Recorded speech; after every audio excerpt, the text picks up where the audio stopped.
Hello, folks. It's Michael here. I'm making one of my many videos, and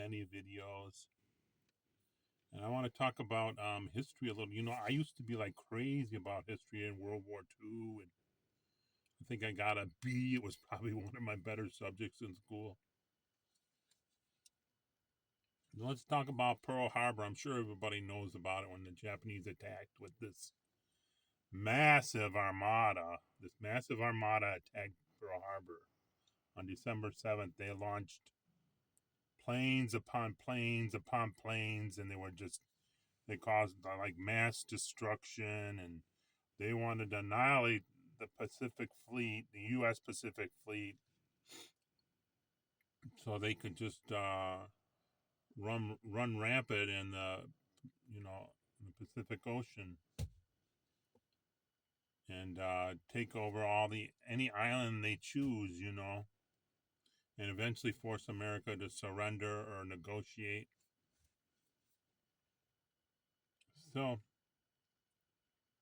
So yes, they attacked with this huge armada of planes. I'm not sure exactly how many it was. I think it was over 300 planes with bombs and torpedoes. And then a lot of planes, after they dropped their bomb or torpedo, they had machine guns. They would fly back over and they would just machine gun anything or anybody they saw. So the Americans were completely surprised. Anyway, there were some heroes that day at Pearl Harbor. And believe it or not, I'm not trying to say this to be racist or anything, but this is the story, folks. There was a black cook. His name was Dory Miller. He was just a cook. Dory Miller. That's all he did was cook. He didn't know how to fire guns or nothing. He didn't, or I should say, he wasn't trained to fire guns. He was just there to cook. That's it. Okay?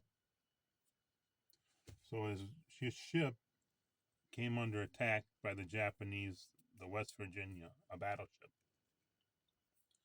And his ship was hit many times, and it was bad. It was horrible. Now, I can't remember exactly the story, but I'll tell you how it is in the movie, okay? So he comes topside because the ship is sinking on fire, and it's just horrible bad. And there's dead everywhere. There's a lot of dead people. His name is Dory Miller. He was a black cook. So he comes topside, and I don't know if it was the captain or a commanding officer he approached, and the guy was mortally wounded, dying. So because somebody somehow he got wounded. I don't know if it was from a bomb or they strafed the ship, maybe, and he got machine gun. So Dory Miller, it's bad. I mean, it's badder than bad. So he looks around and he spots a machine gun on a platform. And this gun is huge. This gun is huge. You have to strap yourself in literally, to fire it. And the shells are so big that they could just kill a person instantly. So he sees this gun and he's never been trained on it. So he rushes up to it and straps himself in, or he puts his shoulders to the metal pieces so they don't break when he fires it. So when he fires the gun doesn't break his shoulders. And right away he knew what to do. He grabbed the bolt. You got to pull it back to arm it. And he pulled it back. And it has like a little round sight on it on top. So he starts to move the gun. And there's planes everywhere, so that's not a problem. And he spots maybe two or three planes are heading right for his ship.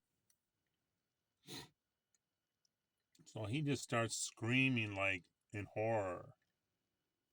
But he starts firing the weapon and he knows how to aim it. You know, no training at all, nothing. And he's firing, he's screaming, you know, because there's planes everywhere and they're coming right for him. And he hits one of the planes. He hits one of the planes. And the plane crashes into the sea. And he screams, and in the movie he goes like this, yeah. So he's like a hero, a national hero for doing that. So I just thought I'd tell you the story about the Black Cook at Pearl Harbor. Don't forget to subscribe to my channel. Subscribe.